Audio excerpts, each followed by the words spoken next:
Très bien, on va commencer. Donc, bonjour tout le monde.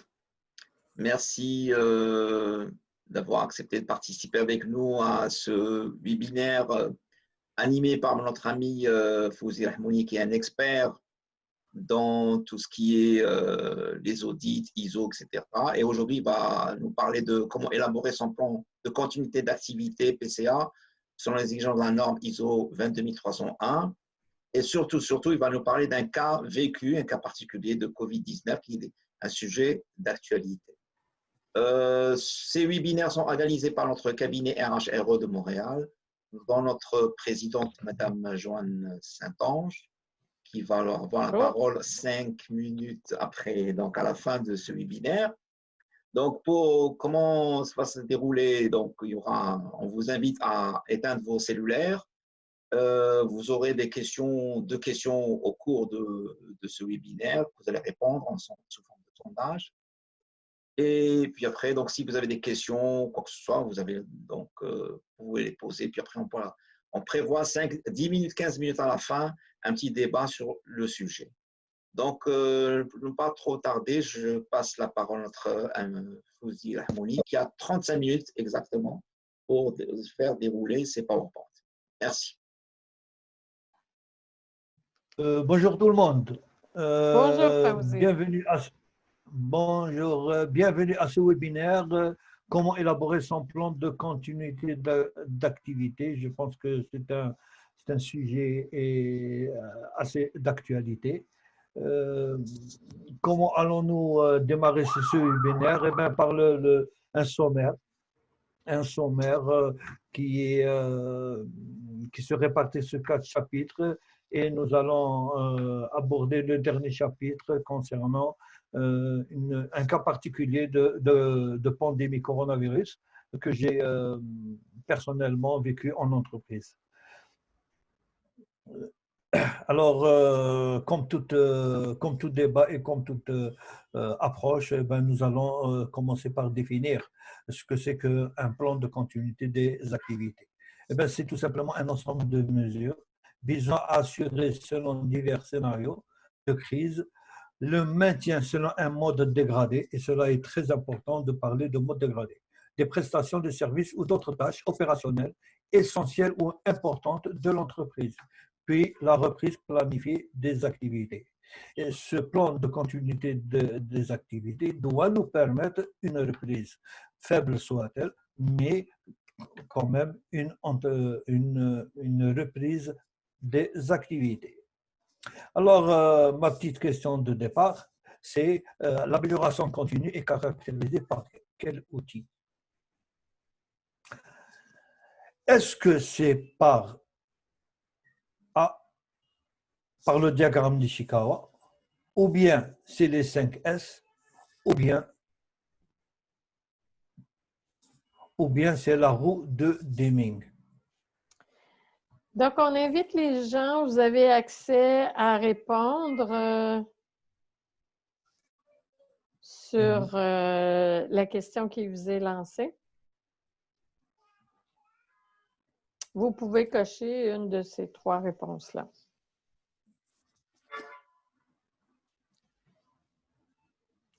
Est-ce que, Aziz, tu as accès au sondage? La réponse est toute simple.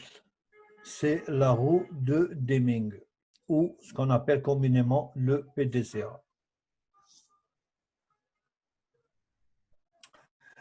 Nous allons aborder notre webinaire par la première étape qui est l'initialisation du projet. Alors, en quoi consiste une initialisation du projet?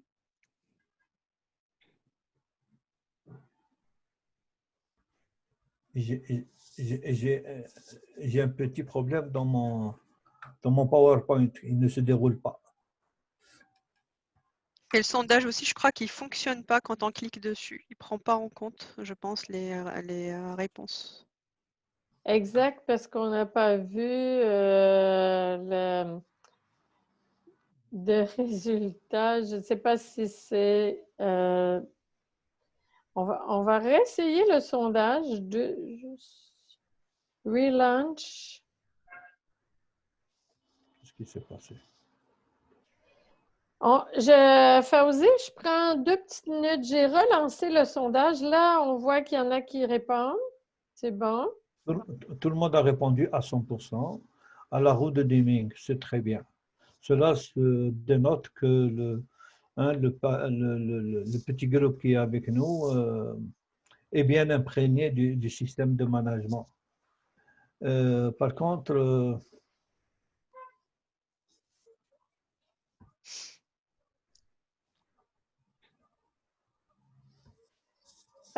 là, tu as des difficultés à faire rouler ton PowerPoint. Je peux peut-être prendre le partage si ça peut te faciliter, à moins que oui, Aziz... oui. Prenez le partage parce que moi, je l'ai perdu. D'accord. Aziz?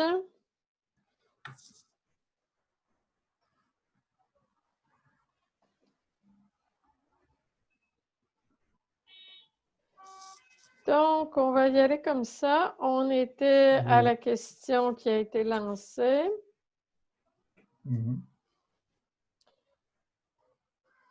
Et puis, on a dit que c'était la roue de Deming. On en est là? Oui, on en est là.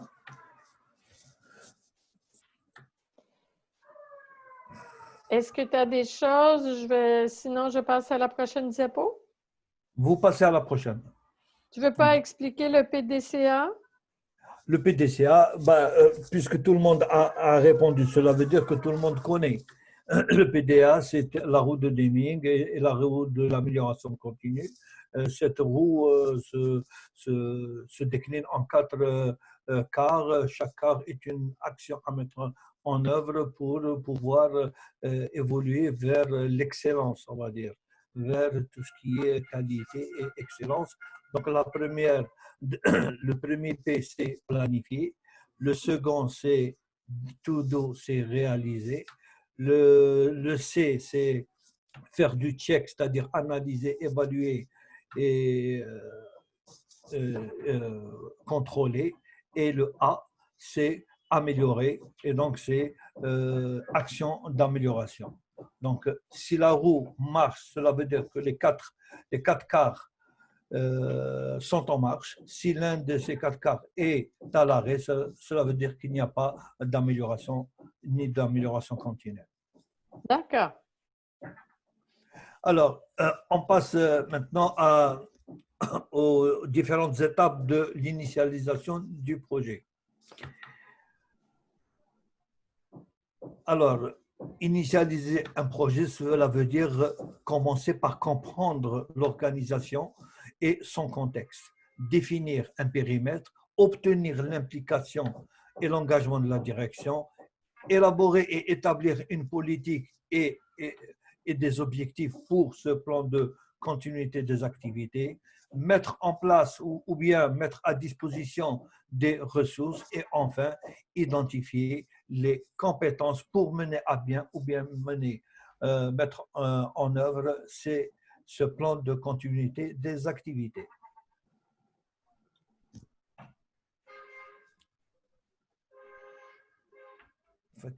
Voilà. Alors, connaître son environnement interne et externe de l'entreprise permet de faire quoi? Permet de définir un plan de continuité cohérent et également d'identifier les relations avec les différentes parties prenantes, que ce soit des clients ou des fournisseurs. Je ne vous apprendrai rien en vous disant que pour ce cas-là, ce qui est indiqué, c'est l'analyse SWOT.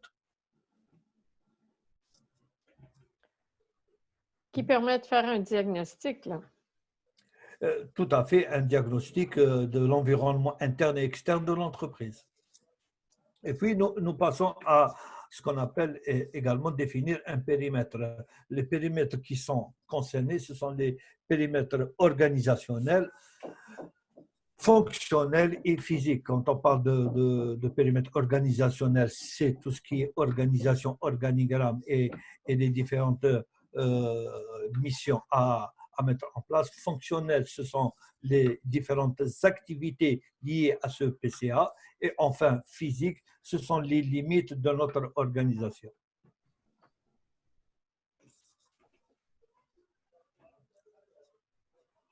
Alors, toujours dans ce contexte-là, comment obtenir l'implication de la direction? Et là, c'est très important. Si nous n'avons pas une adhésion réelle de la direction, nous ne pouvons pas mettre en place ce plan de continuité des activités. Et donc, faire adhérer le top management par une signature de la politique et donc une mise en œuvre de cette politique avec atteinte d'objectifs. Et puis, nous avons également l'allocation des ressources pour la mise en œuvre de ce projet PCA. Et donc, c'est la direction qui a l'initiative de mettre en place, de mettre à disposition des allocations ou bien des ressources, qu'elles soient humaines ou matérielles. Également, toujours dans ce contexte-là, établir une politique et des objectifs. La direction doit démontrer son adhésion de la politique de continuité d'activité. Elle doit inclure quoi? Des objectifs et un périmètre du plan de continuité d'activité en précisant ce qu'on appelle les exclusions, c'est-à-dire les chapitres qui ne sont pas concernés par la norme. Tout à fait. Mais nous l'avons dit tout à l'heure, ce périmètre de plan de continuité d'activité est scindé en trois parties. Nous avons dit organisationnel,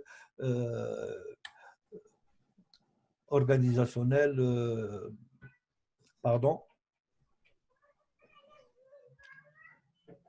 Tu veux que je revienne organisationnel, fonctionnel et physique. Et physique, oui, tout à fait. Tout à fait. On te suit, hein, t'inquiète, on te suit. Oh oui, j'en suis sûr.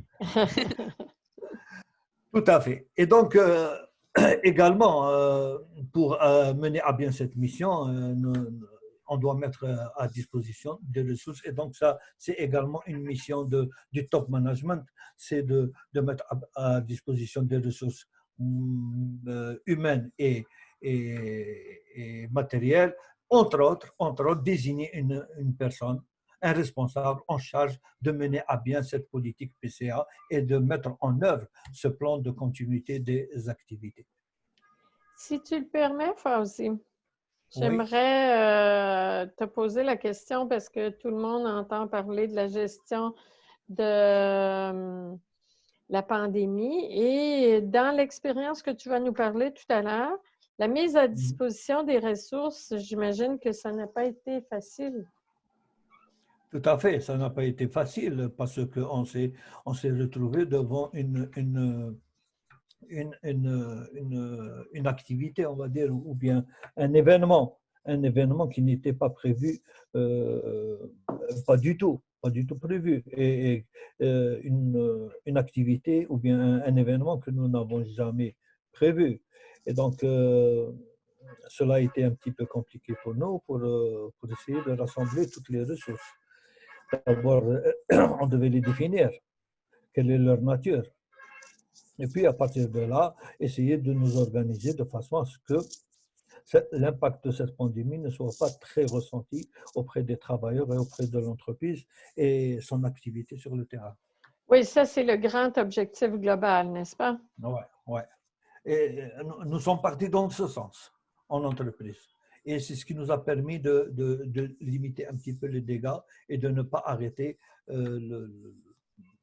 l'activité principale de l'entreprise, à savoir la construction de routes. Donc, maintenant, en passant au chapitre suivant, celui de définir les compétences. De quelles compétences il s'agit? L'organisme doit s'assurer que l'ensemble des acteurs désignés pour mener à bien ce PCA disposent des compétences nécessaires pour assumer le rôle qui leur est assigné. Donc, de quelles compétences il s'agit?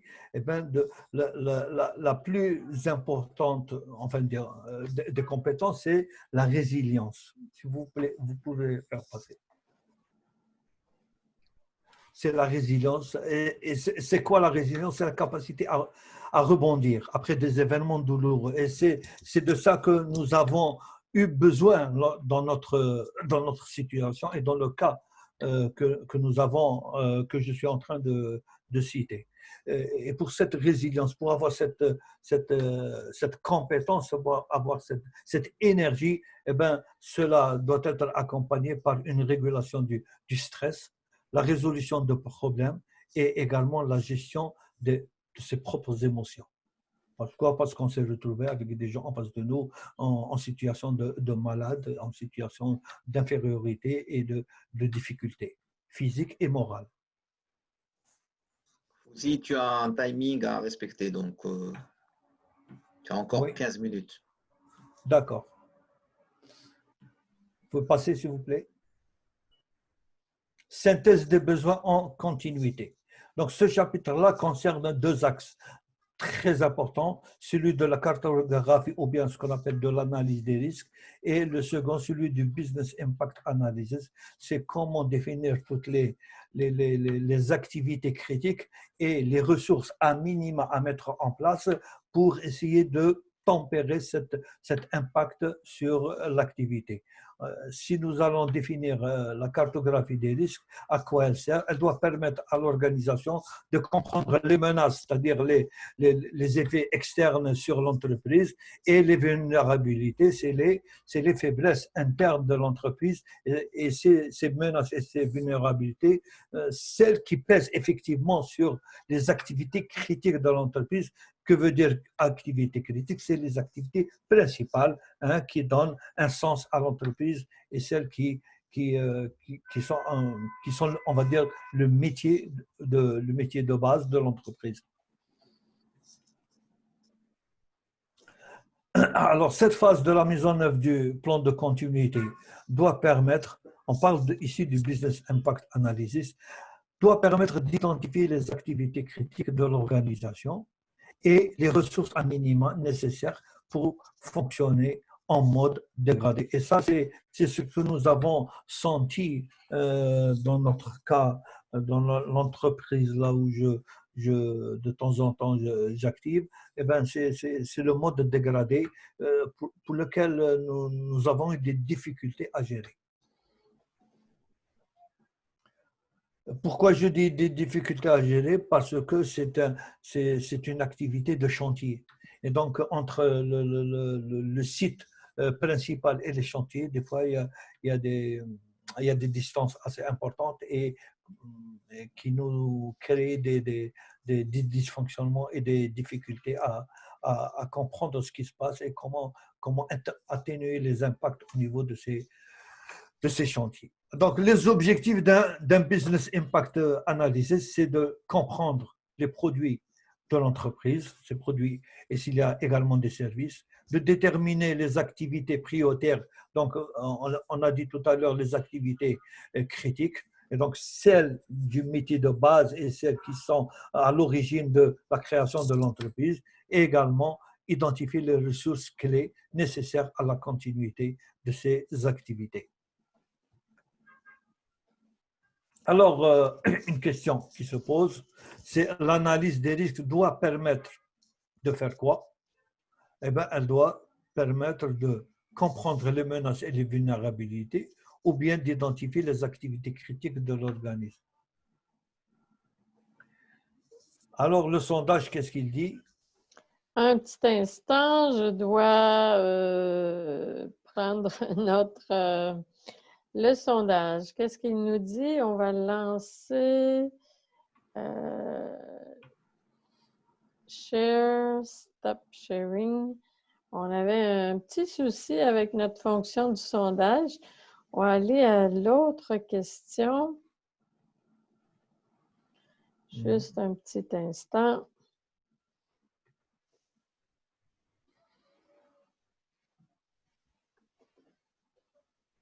Sinon, on va y aller. Et voilà, et c'est cette fonction de sondage qui m'a fait perdre la main tout à l'heure. Mais tu peux la reprendre à tout moment, Fawzi. Est-ce que tu veux la reprendre? Non, parce que le tableau, ce n'est pas le mien. Hein,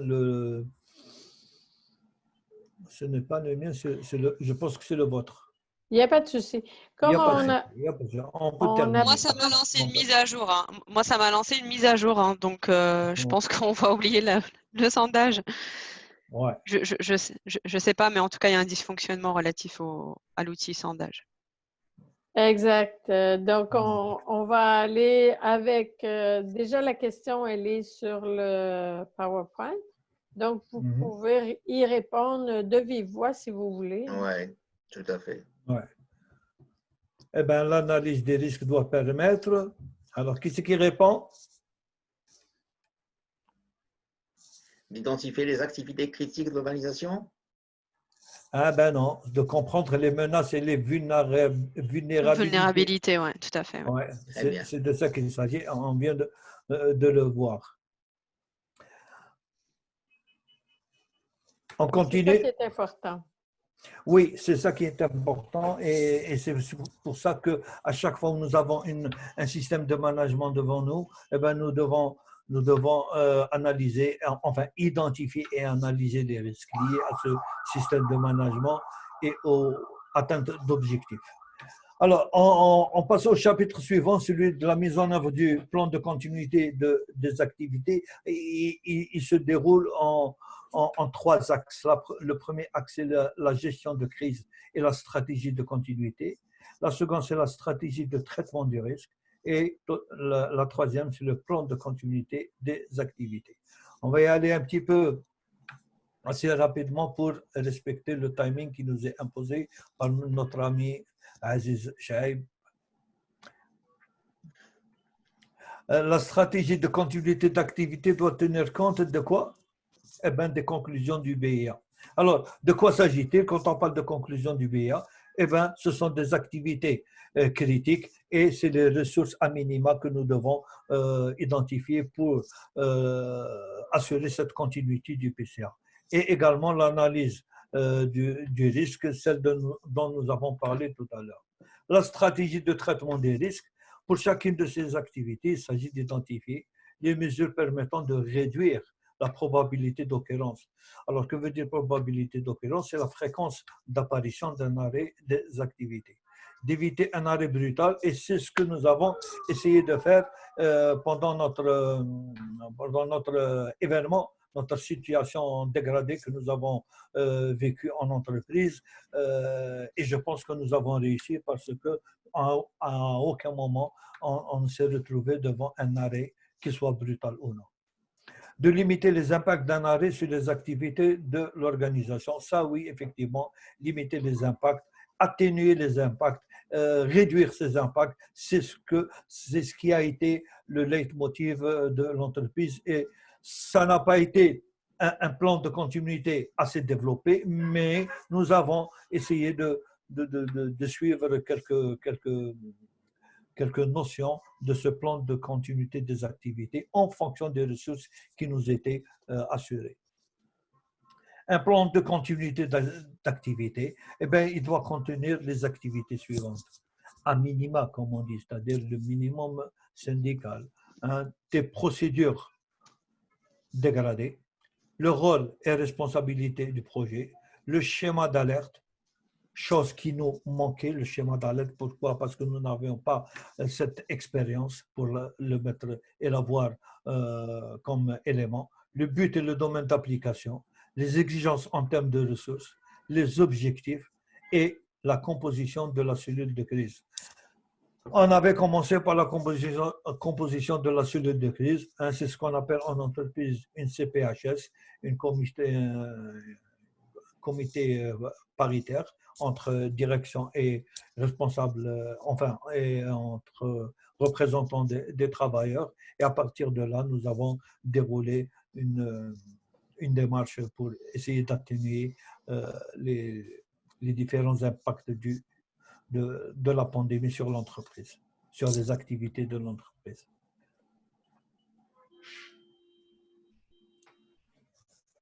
Oui, madame.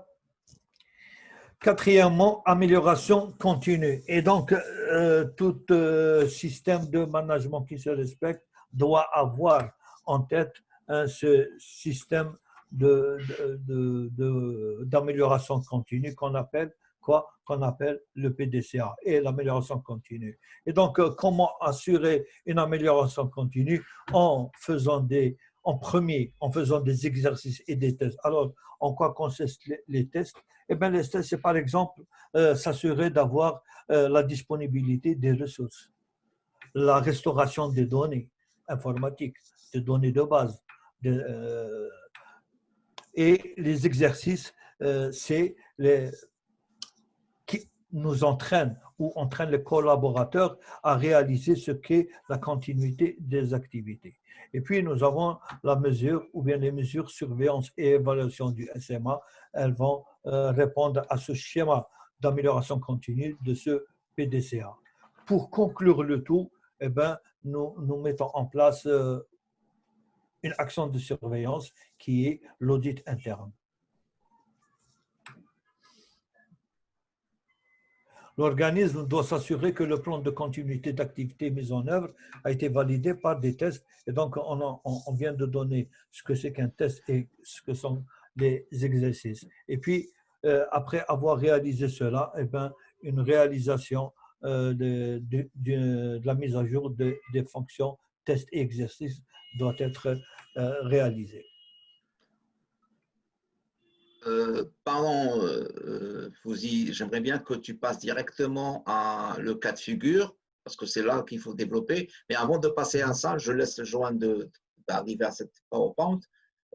Si l'auditoire il a des questions, Jalila ou Ada, donc s'il y a des questions sur cette partie-là que tu as développée. Non, c'est très clair pour moi. Moi, j'aurais peut-être une question pour les personnes qui participent avec nous. Est-ce qu'à ce stade-ci, vous avez participé à un plan de continuité dans votre organisation ou pas? Ah oui, et comment? Pendant la période du Ah oui. Covid, c'est sûr Ah qu'il oui. fallait assurer. Hein. Pour moi, je travaille dans le secteur bancaire, donc l'objectif était quand même d'assurer la continuité de service, vu que les agences devaient fermer.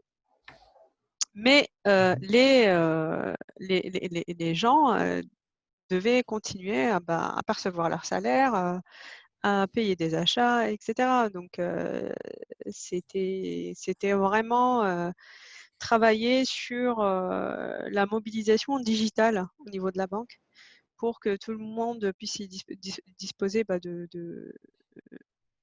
de matériel pour pouvoir télétravailler et surtout maintenir le lien avec les clients et surtout les services. Donc, il y avait tout un aspect, on va dire, travail en urgence. Bon, nous, on a eu un peu de chance parce qu'on avait des projets qui étaient déjà lancés. Donc, on avait déjà une roadmap qu'on déroulait assez, on va dire, assez à l'aise, qui s'est accélérée d'ailleurs par l'effet Covid. Et on a vécu un atterrissage, par exemple, d'un programme de transformation digitale qui s'est terminé 3 mois plus tôt que prévu. Donc, c'était plutôt une belle aubaine hein, pour nous côté IT. Hein, et c'est vrai qu'on a pu faire des économies sur les ressources, etc. Parce que ce qu'on avait prévu de faire, qu'on avait étalé sur par exemple, 8 mois faciles, on a pu le réaliser en 2 mois et demi avec la moitié des effectifs. Donc, c'était plutôt… C'est Ça a une été une belle bonne affaire. découverte. Ouais. Ouais, c'était une très belle découverte, exactement.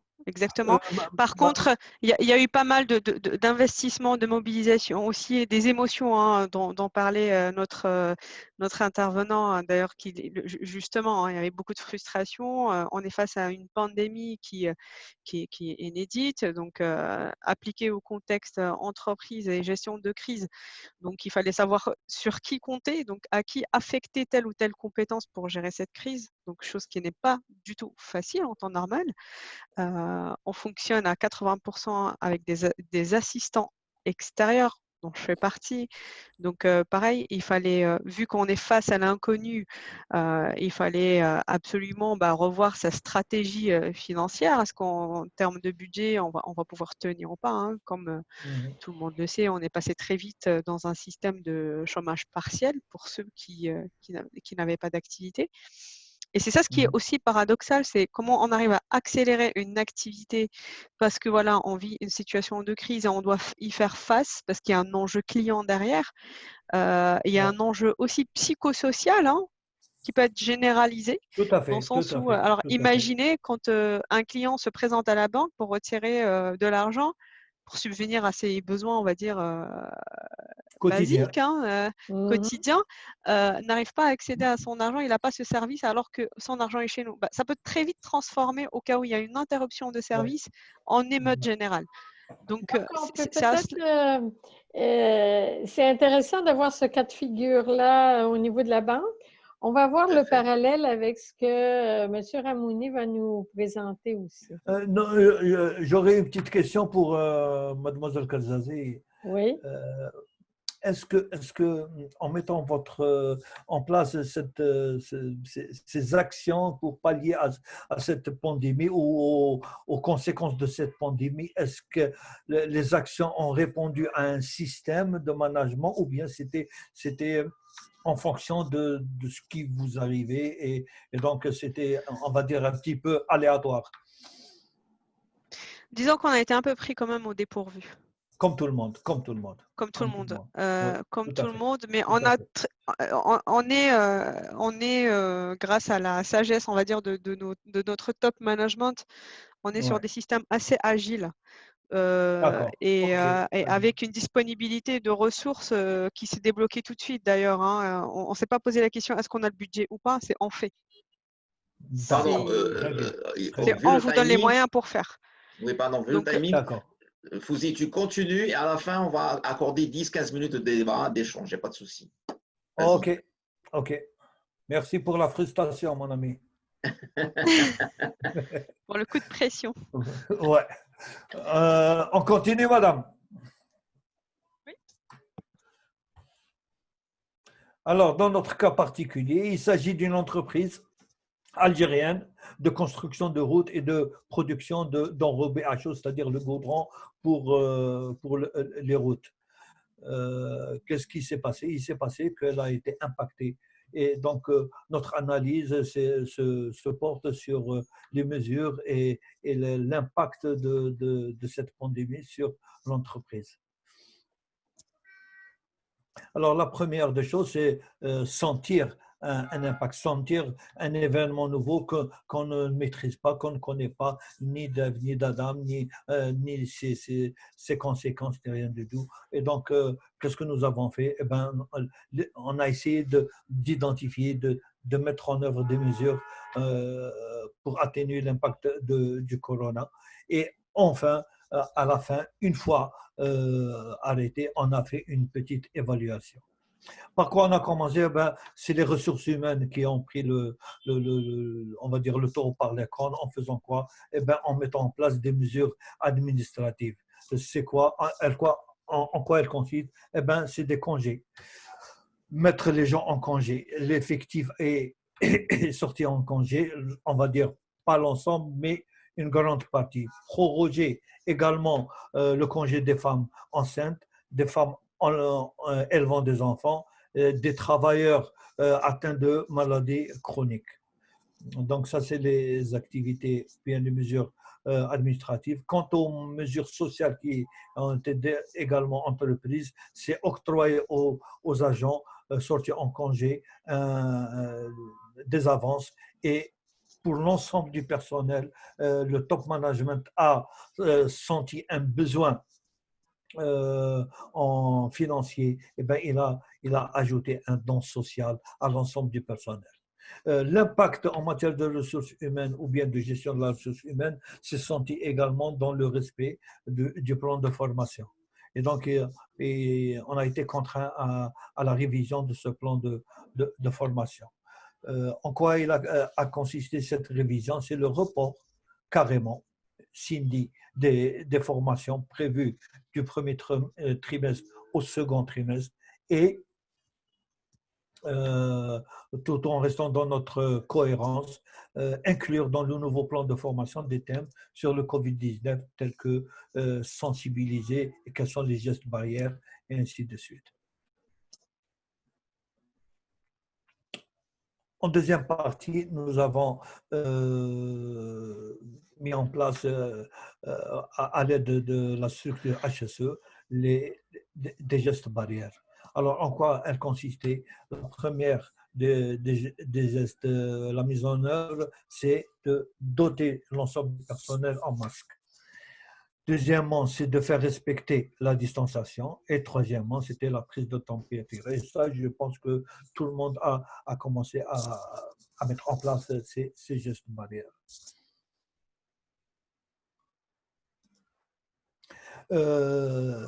Parallèlement à cela, eh ben, nous avons assuré un nettoyage quotidien des sanitaires avec dotation de savon liquide dans chaque point d'eau, nettoyage des sols et alentours de bureaux avec de l'eau javelisée quotidiennement, nettoyage de l'intérieur des bus de transport, hein, du personnel avec de l'eau javelisée. Suite à cela, nous avons entrepris des actions de sensibilisation. Elles consistaient en quoi? On a affiché au niveau de tous les services des informations sur le coronavirus, sensibiliser le personnel administratif et technique, et comme je l'ai dit tout à l'heure, également celui des différents chantiers épars et éparpillés que nous avons dans l'ouest algérien. Alors, les mesures entreprises également, 2 agents dont les familles ont été testées positives au coronavirus ont fait l'objet d'un arrêt de travail tout en gardant l'intégralité de leur salaire. Et ça a été vraiment un geste de la part du top management.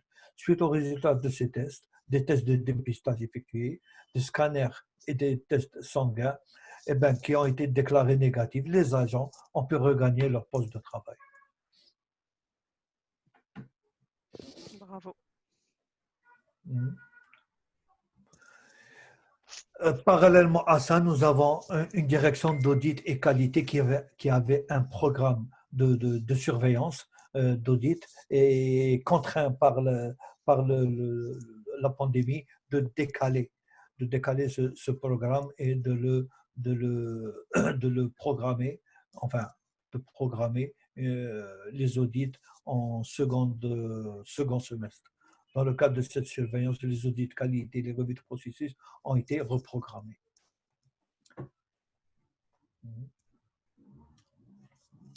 Maintenant, une fois avoir mis toutes ces mesures en place, nous avons essayé de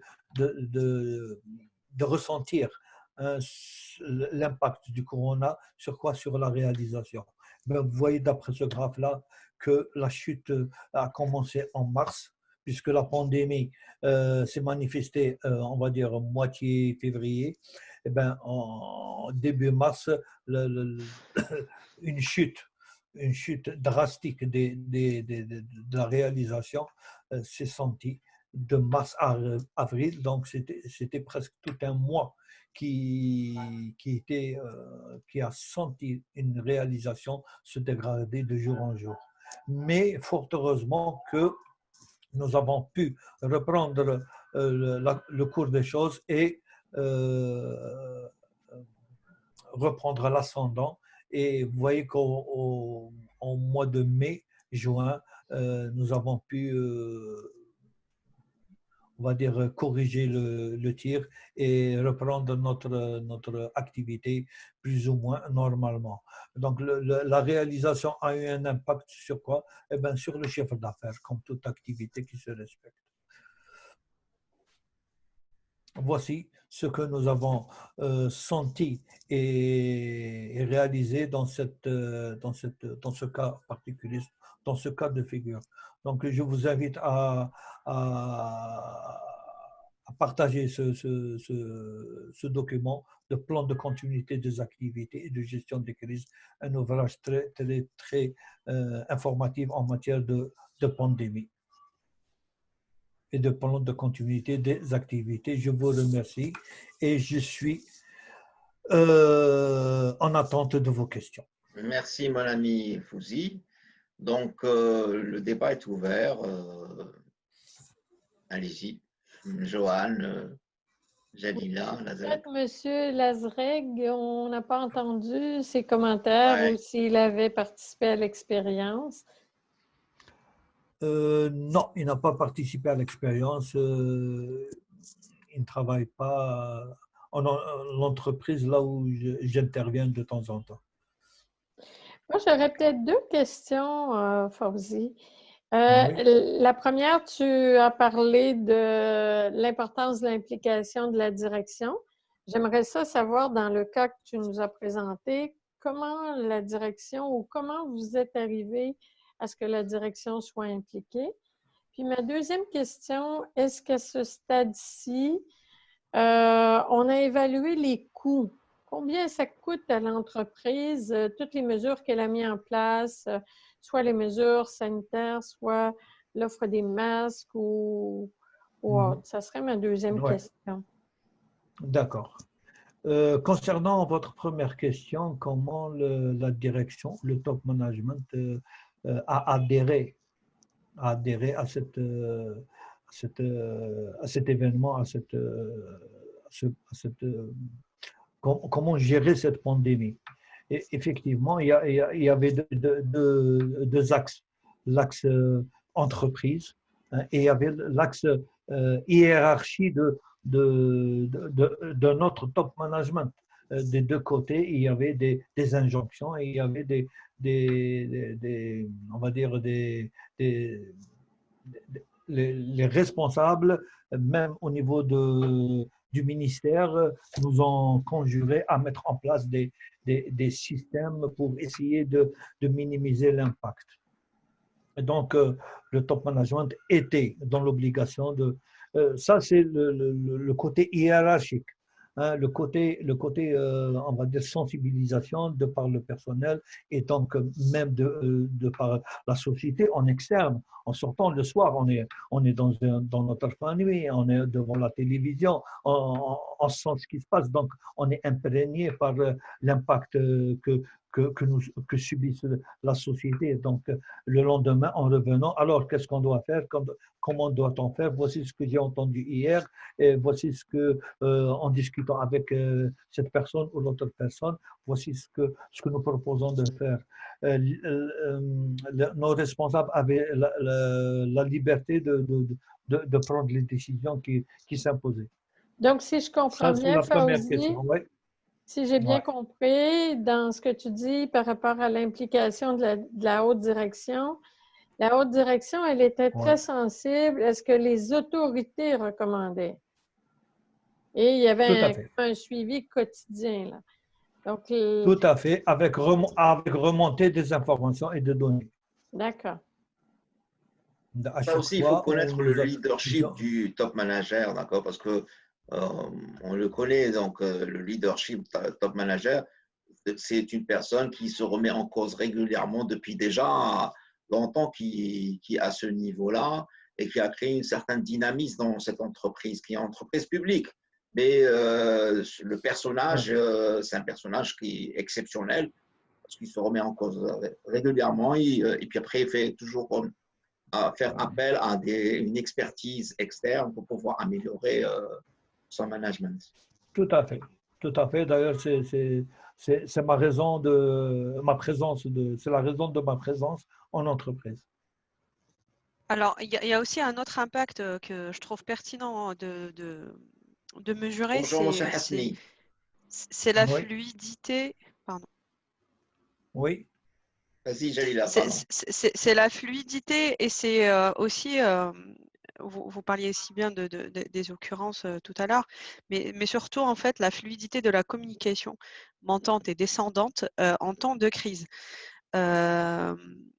Les décisions prises par le top management en période de crise, si elles ne sont pas exécutées immédiatement sur le terrain, on voit très vite le ressenti et tous les effets qui s'en découlent. Donc, je pense que c'est quelque chose aussi qui peut être mesurable à froid une fois la tempête est passée et qu'on peut aussi interpeller pour améliorer les pratiques. Nous, on l'a vu en contexte de crise, on savait que les process changeaient très très rapidement. tous les jours, on avait une nouvelle consigne pour soit être en split, parce que nous, on est par exemple en open space. Donc très vite, on était sensibilisés sur le fait de garder sa place en fixe ou de rester en télétravail s'il le fallait, etc. Donc, il y a aussi cette notion d'agilité qu'il faut garder en tête, d'ailleurs, qui a fait ses preuves en temps de crise. Je ne sais pas de votre côté si vous l'avez ressenti, si vous avez des remontées de la part des RH, mais dans des systèmes plutôt rigides, ils ont eu beaucoup de mal à gérer une crise. C'est toute la différence entre un système qui est plutôt agile et un système qui est plutôt rigide. Je ne sais pas, Monsieur Fawzi, votre retour, est-ce que vous avez pu le constater concrètement sur le terrain? Et est-ce que vous avez pu voir l'impact peut-être de l'absence ou de la présence de l'agilité au sein d'une organisation en gestion de crise? Oui, je partage totalement votre commentaire. Et chose qui nous a un petit peu, on va dire, positivement étonné, c'est le fait que cette fois-ci, à contrario de notre façon de travailler ou bien de travailler des entreprises algériennes où la rigidité est de mise, et bien cette fois-ci, il y a eu une certaine agilité. On va pas dire qu'il y avait une agilité totale, mais quand même, il y avait une certaine agilité, il y avait un certain retour d'informations, il y avait une certaine proactivité qui nous permettait de faire face et de prendre les décisions à l'instant T et au moment voulu lorsque une situation se dégradait on va dire assez rapidement. Ce qui était assez important pour nous, c'était le fait d'essayer de garder nos chantiers, de les garder en activité. Malgré cela, on a senti on va dire une diminution, une recrudescence des personnes qui avaient cette peur, avaient cette appréhension de la maladie et qui voulaient, même au niveau des chantiers, qui voulaient quitter les chantiers. Et ça a été très compliqué pour nous de les persuader à assurer un service minimum pour que le chantier ne soit pas à l'arrêt. Parce que je pense que tout le monde sait que si un chantier est à l'arrêt, pour le faire redémarrer, c'est très compliqué. Et ça prend beaucoup de temps. Et donc, c'est ce que nous avons essayé de faire. Et je pense que peut-être pas que la réussite a été totale, mais plus ou moins, nous avons pu limiter quelques problèmes et quelques dysfonctionnements. Je crois, à mon avis aussi, c'est un très bon cas d'école pour les entreprises publiques en Algérie. Ce vécu-là, donc, il peut être mis en valeur au niveau d'autres entreprises publiques qui ont des difficultés. C'est intéressant de faire une audit, voir pourquoi ils ont cette difficulté et s'inspirer de ce modèle, comment il a marché. Donc, c'est intéressant de penser à diffuser, si tu veux, ce cas d'école pour les autres entreprises publiques. Mais ne soyons pas très égoïstes parce que Johan avait posé une deuxième question à laquelle nous n'avons pas encore répondu. Vas-y, je t'écoute. C'est comment est-ce que vous avez quantifié et valorisé tout ce que vous avez acheté dans le cadre du coronavirus ou bien de la pandémie ou bien très sincèrement, jusqu'à ce jour-là, et faute d'avoir une comptabilité analytique, nous avons une estimation, mais pas un coût réel. Est-ce que j'ai répondu, Johan? Oui, en partie. Mais c'est intéressant de… Il ne fallait pas que je réponde. Hein. Oui, je vous écoute.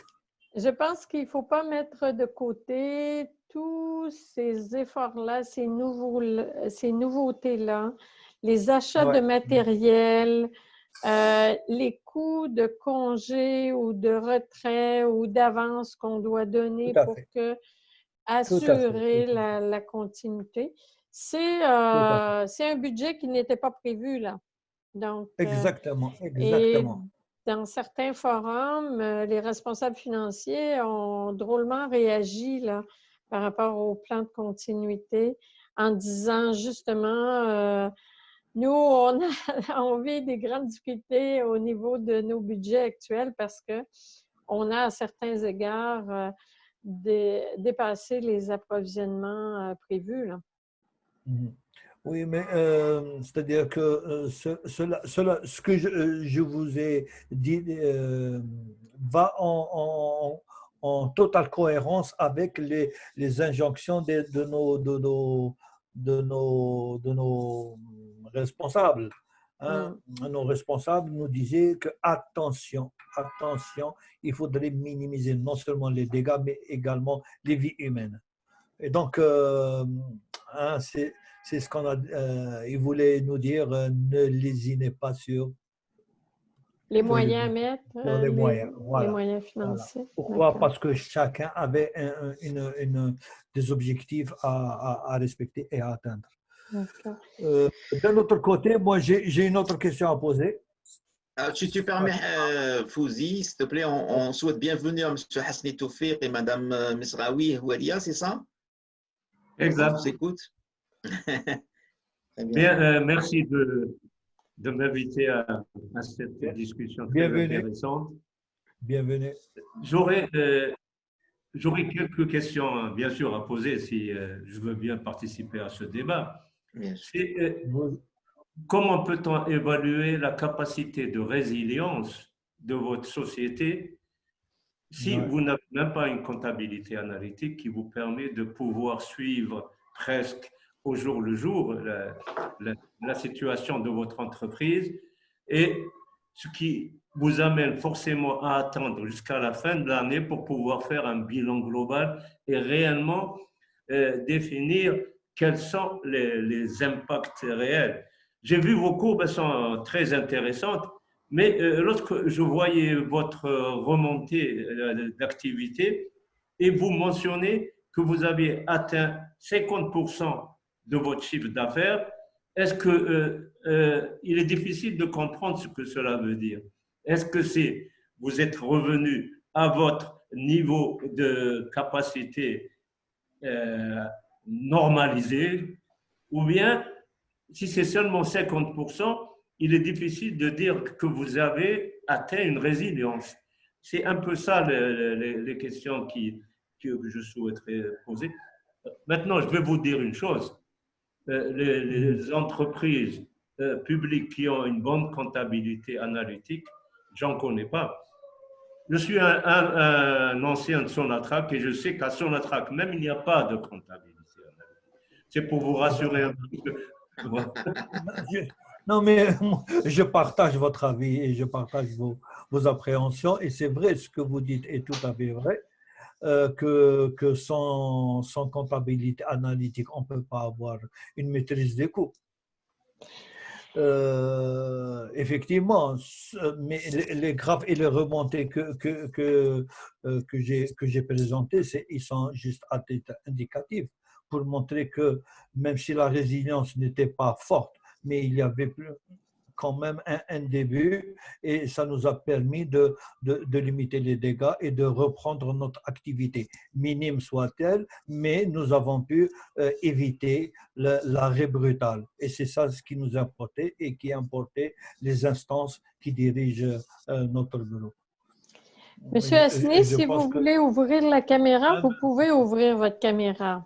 Alors justement, voilà, je n'avais pas un écran. Voilà, c'est maintenant que… Super.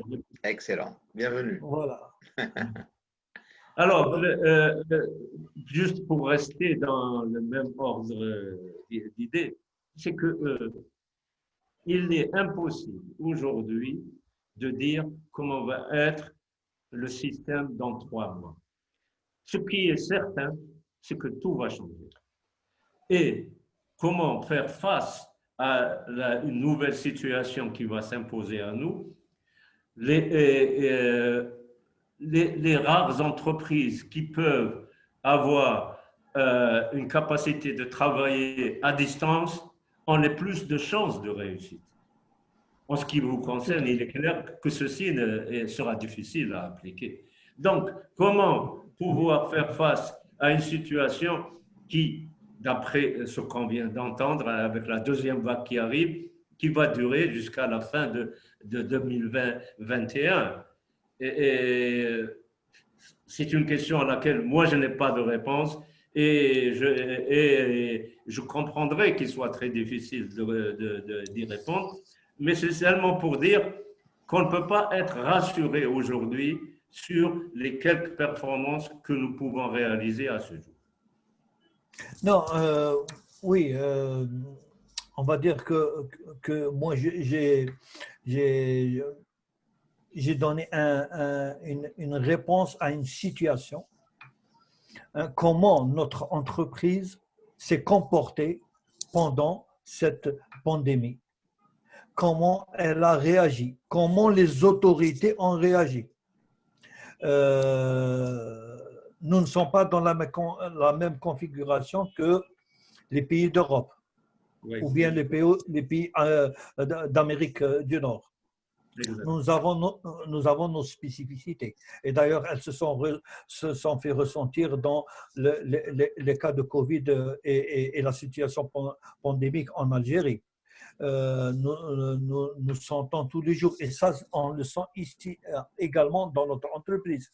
Les cas de Covid ont drastiquement diminué. Et donc, la situation et la vie prend son cours et va vers une vie normale, une vie professionnelle normale, des activités plus ou moins normales, même si par-ci et par-là, nonobstant la pandémie, il y a toujours des… vous connaissez très bien la situation du pays, mais par rapport à la pandémie, nous pensons avoir réaliser quelque chose d'assez important. Pourquoi? Parce que nous en sentons les conséquences positives et les résultats qui peuvent nous dire que nous avons dépassé le cap du creux, on va dire du creux de la vague, de cette situation dégradée dans laquelle voulait nous emmener cette pandémie. Nous avons pu reprendre un petit peu le cours des choses. Voilà ce dont je voulais parler, sans pour autant dire que la situation, bien sûr, c'est une situation qui s'apparente à toutes les entreprises nationales. Hein. On ne va pas en sortir on ne va pas se cacher le visage. Hein. Alors, à l'échelle mondiale, hein, si ça peut rassurer, même en Europe et aux États-Unis, il y a beaucoup de gens qui ont des difficultés, notamment pour les entreprises qui ont beaucoup de retard par rapport à la digitalisation. Encore une fois, il faut que l'entreprise soit assez assujettie à digitalisation, à télétravail, chose qui n'est pas évidente pour quelqu'un qui fait des routes ou quelqu'un qui traite des transactions financières. C'est pas du tout la même chose, donc selon les métiers aussi. Donc la situation n'est simple pour personne.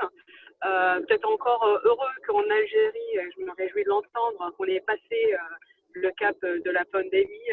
Aujourd'hui, nous, en France, à Paris, on est en train de vivre la deuxième vague. Ouais. Donc, une situation qui n'est absolument pas simple. Donc, par contre, oui, en effet, on ne va pas revenir au monde d'avant. Il y a un avant coronavirus, un après. C'est une chose sûre et certaine. Et aujourd'hui, la question qui va se poser très prochainement, très rapidement, c'est comment mener une transformation digitale qui va permettre de conduire tous ces changements. Parce qu'en change management, il faut aussi outiller les gens d'outils pour qu'ils puissent, et de technologies pour qu'ils puissent réinventer leur travail, leur façon de faire, etc. Tout à fait. Exactement. Il nous reste encore maximum 2-3 minutes.